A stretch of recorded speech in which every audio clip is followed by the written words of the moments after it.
everyone, it's Desiree, and I am here with part 2 of the Gina K Stamp TV Kit Hearts and Flowers. So let's get started with card 6.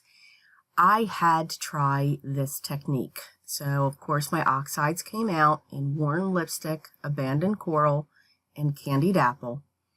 And the paper that I'm using is the alcohol ink paper. It's got a slick surface. It's like glossy paper.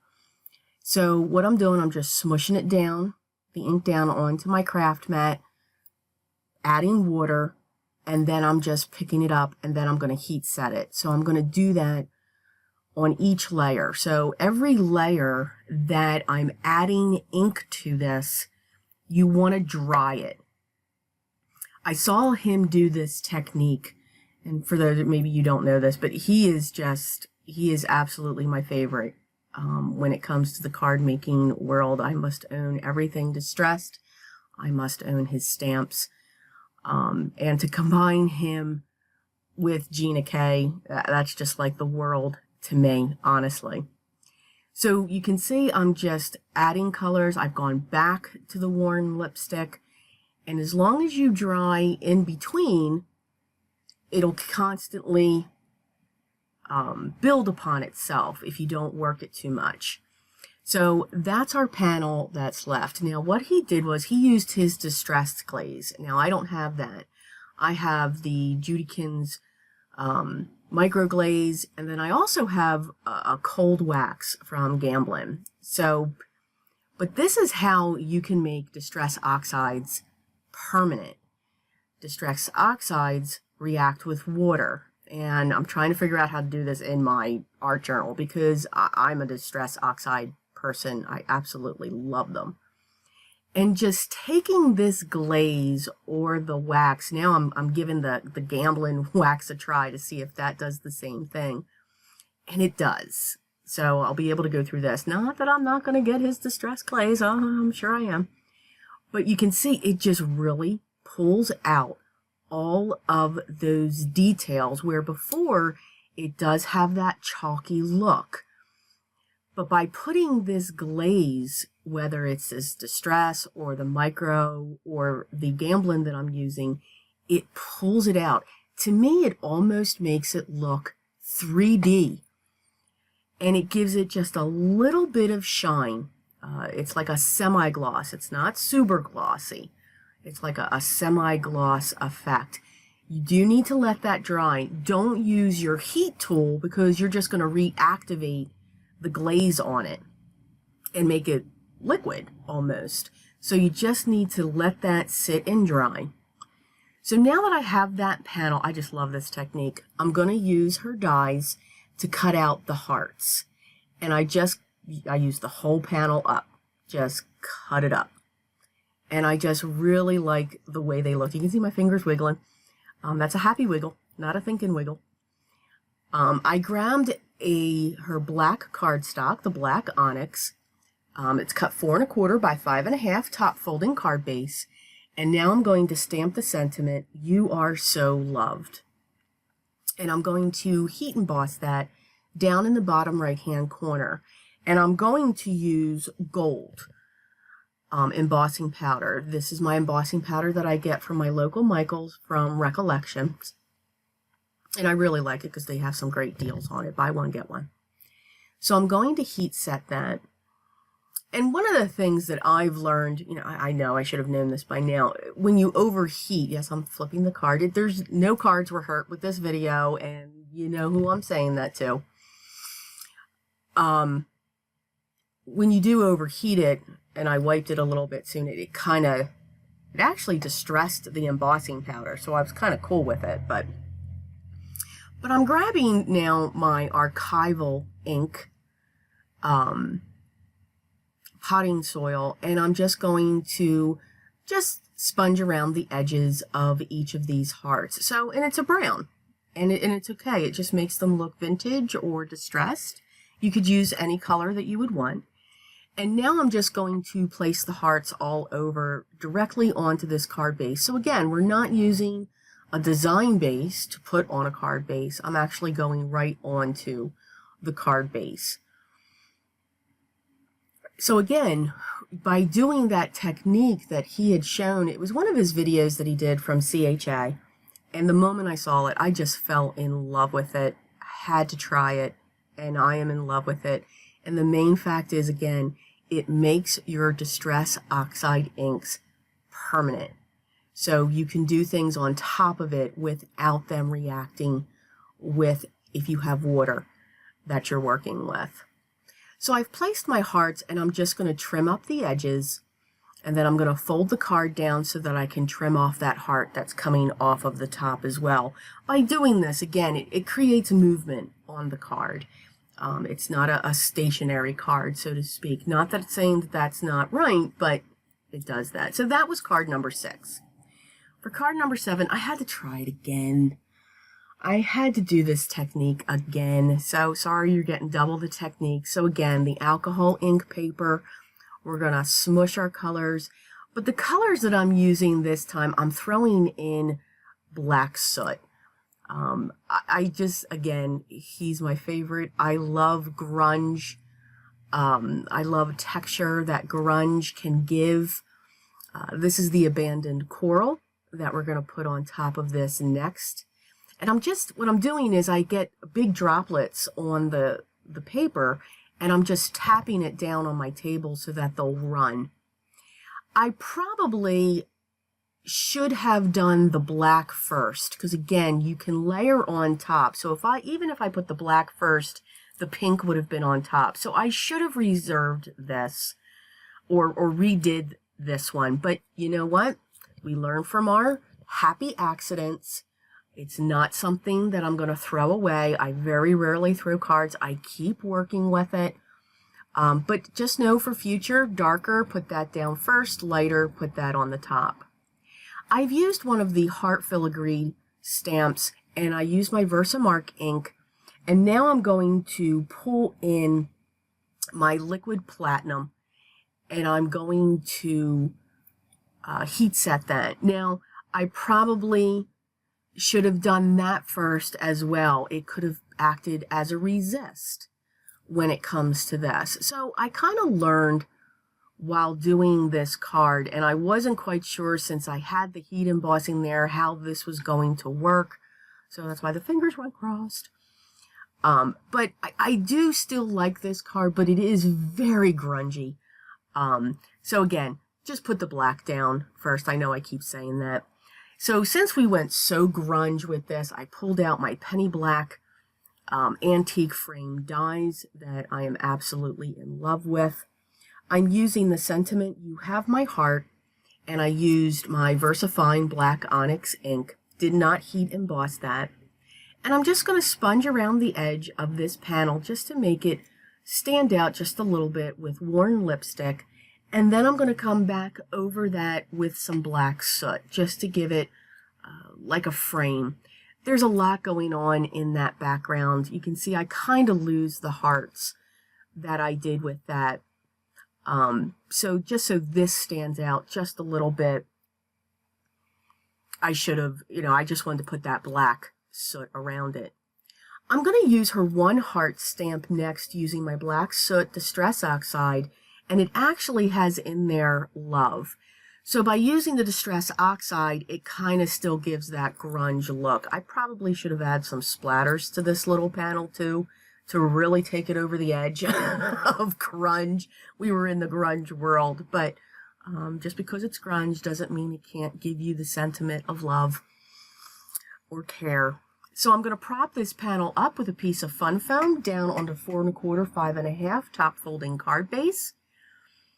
And that's our card number 7. Again, different, but I still like the effect. I'm still playing with that. So for card number 8, we're going to do some watercoloring. And she inspired me, Gina, to do this watercoloring. I know when she premiered, this is what she had done. And I believe she used her zigs. So I'm just figuring out where I want this to be stamped. The paper that I'm using is Canson XL watercolor paper. That is my favorite. I like the texture of it. If I'm going to use a smooth paper, I'm going to use Bristol. not really a hot press watercolor paper. And the watercolors that I'm going to use are my QORs. And I use one of Tim Holtz's ink palettes, or you can use one of the alcohol palettes. They're really the same. I really like this palette. I saw this, I think Kelly, I can't pronounce her last name, it begins with an L. She does beautiful Copic alcohol marker coloring. Very jealous. And I saw her using this, and I had gotten one, and yeah, love it. There's so many wells, and just putting those little dots of the watercolors there, it lasts a long time.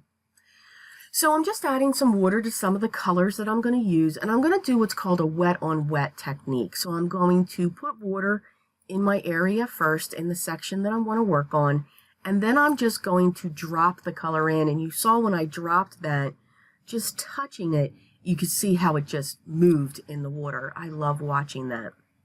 You never want to, even though I heat emboss this with white, you still don't want to work next to that area. Let that area dry, because you're not putting a lot of water there, and it will not take long to dry.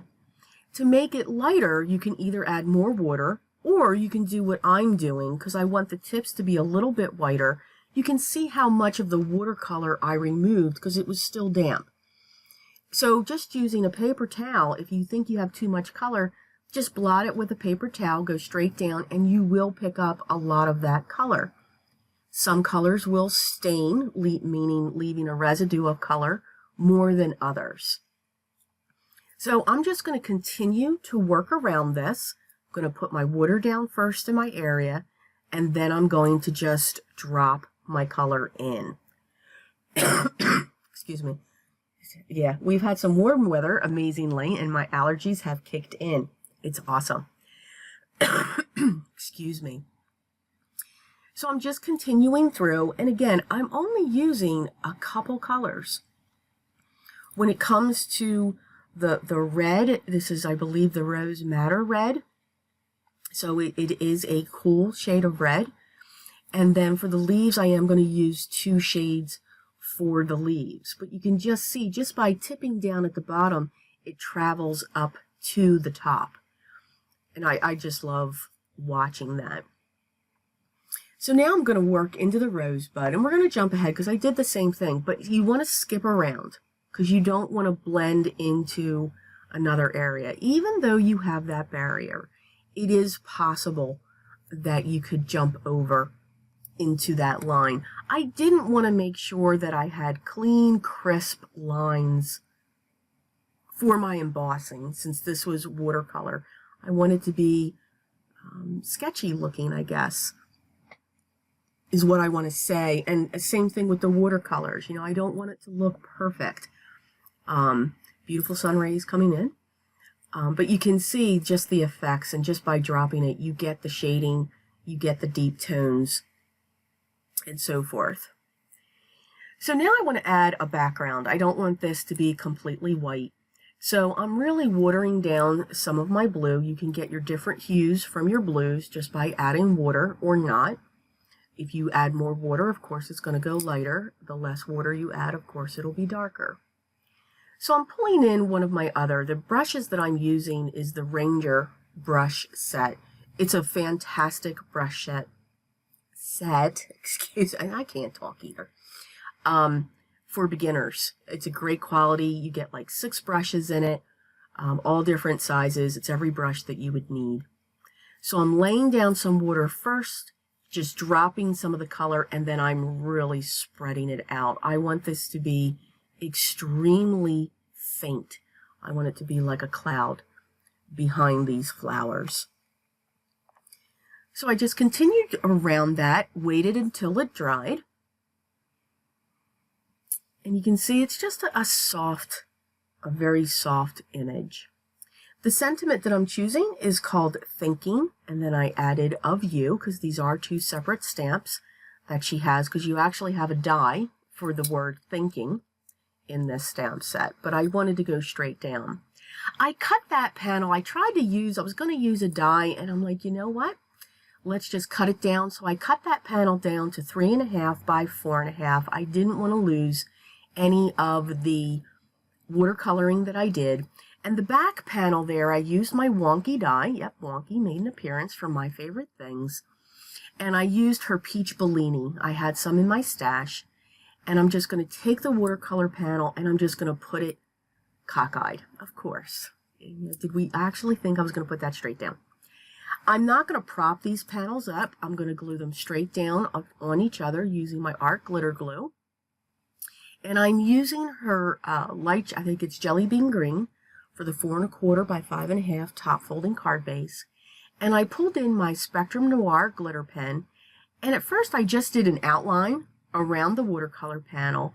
And then I'm like, you know what, we're going to add more glitter to this. Because I didn't have enough from the Tonic Studios number 6.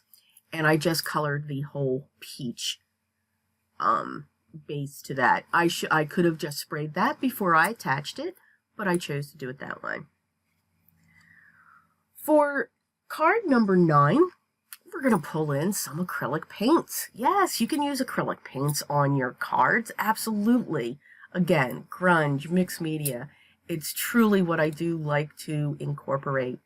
So I grabbed 3 of my Delusion acrylic paints. You could use any acrylic paint. It does not have to be these.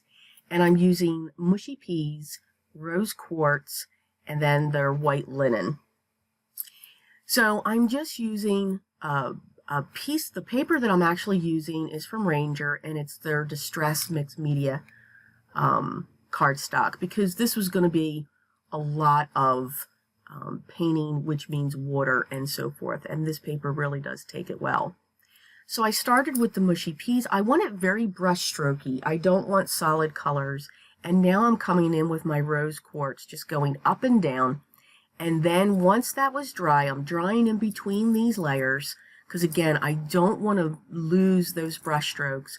Now I'm going to finish off with the white linen, just to kind of push it back, to not let it be so bright. I set that aside so that that can dry. And now I'm going to go back to the layering stamps, and I'm using, for the leaves, I'm using the frayed leaf for the first layer. The second layer I'm using Forest Glades, and then the last one I'm going to use Evergreen. And I'm using the smaller of the leaf, not the largest size. For the flowers, I went a little different. I'm actually going to use Mountain Mist for the first layer, and I'm using the larger of the flowers, so I kind of went reverse there. The next layer that I'm using is Morning Frost for the veins, and then for the center stems, I'm using Lava Rock. These are actually warm grays. So they have a tint of brown to them. Once they were dry, I used the dies that came with the kit, and then I also used my wonky die to cut this panel out. So now I'm just gonna, you know me, I play with the placement. It takes forever. I don't show that to you. I'm going to glue again. I'm going to work straight down. I'm using a white base, 4 1/4, 5 1/2 top folding. And I'm working right on to that base. I didn't want to use a design base. So I'm adding the flowers. I'm not sticking them down. Well, I am sticking them down now, but what I did was the 2 on the corners there, I used 1 layer of the dimensionals from Stampin' Up. And this last flower, I'm actually using 2 layers. So it's kind of thick. So these flowers are actually look like they're coming up off the page. And now I'm just going to set in my leaves. And since I have them propped up, I'm able to squish them down below those flowers. I want the leaves straight down onto the card. Now, learn from my mistakes. We should always heat emboss our sentiment first. So I'm going to do that now. And I made the sentiment, "You make me happy." And again, there is a die for the word happy. I just added the "you make me" on top. And I'm going to use my Versamark ink, and then I'm going to heat set that with my white Recollections embossing powder. They actually call their white snow. It's a great detailed powder. And then we're going to heat set that. And I was just very careful to make sure that everything was dry and that I didn't get it anywhere else. I pulled in 2 of my jewel drops. I pulled in the rose water and I pulled in the, I forget what this color is. Oh, key lime and rose water. And I'm just putting those drops because I wanted to fill in that bottom right-hand corner just a little bit. I may have set it up too high, but I like the way that this looks and that I was able to fill in with those Nouveau drops. And that's card number 9. For card number 10, okay, you see that blue background? Yeah, we don't use that.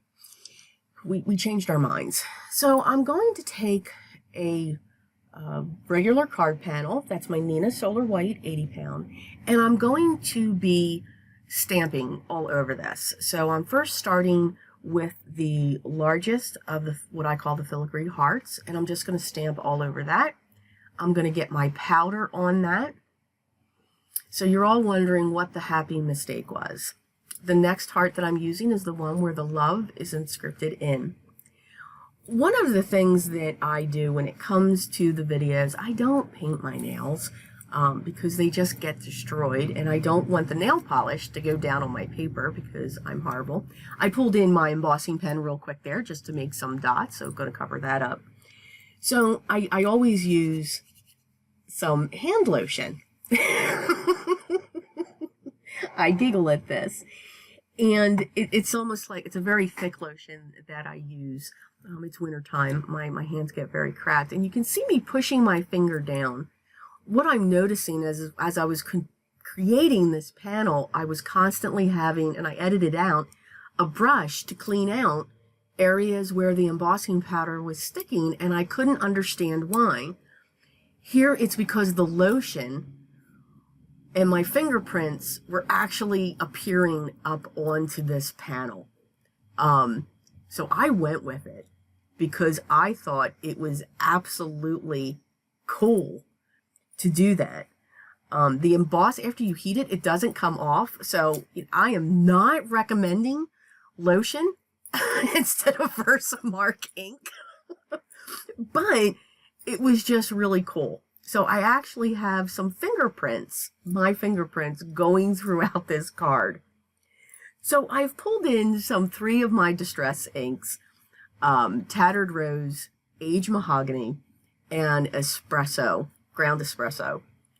I just love these three colors together. So I'm just putting the ink pad directly down onto the cardstock. I'm sorry, this is Canson XL watercolor paper. I am so sorry. Sometimes I get lost there, forget. And I'm just scribbling with the ink pad, and then I'm spritzing it with water, and I'm just letting the colors run. I will be pulling in a brush to help move those colors within the embossed hearts, because since it is embossed, it's going to kind of stay within those areas. So I'm just very loosely scribbling just to fill in those areas, to fill in where the word love is. And this is what our panel looks like. So you can see why I changed the background. So I grabbed one of my Desert Storms, 4.25 by 5.5 top folding as always. I'm going to cut a piece of fun foam so I can prop this panel up. I really loved this panel. And because of the hearts that said love, they were very legible. I didn't think it needed a sentiment. So I just went with that. I pulled in my dark walnut gloss drops from Nouveau. Since I used the ground espresso, I figured the brown jewel dot or gloss dots would look really pretty with this. And then again, I pulled in my rose water just to give some definition. It's because they look so 3D, because they actually pull up if you're over an area of the watercolor. Excuse me. And that's card number 10. Here are the cards that we made today. I hope you enjoyed this video. If you did, please hit that thumbs up. If you haven't subscribed, please do so. As always, I know you've heard me say it so many times. We do have a good time here. I love communicating, and I love us commenting back and forth. If you do have a comment, please, I encourage you to leave it below. All the supplies that I used will also be listed below. If I forgot something, please call me out and I'll make sure I'll get you that link. Again, this is part 2 of the Gina K Hearts and Flowers Stamp TV kit. She did it again. She hit it right out of the park. I absolutely love this kit. I hope for those of you that already do have this kit that I did inspire you. And if I did, please share your creations. You can go to my Facebook page. I'd love to see them. I know some of you have been sharing them with me, and I so enjoy that. So again, have fun with this, enjoy, and always remember, everyone, be creative.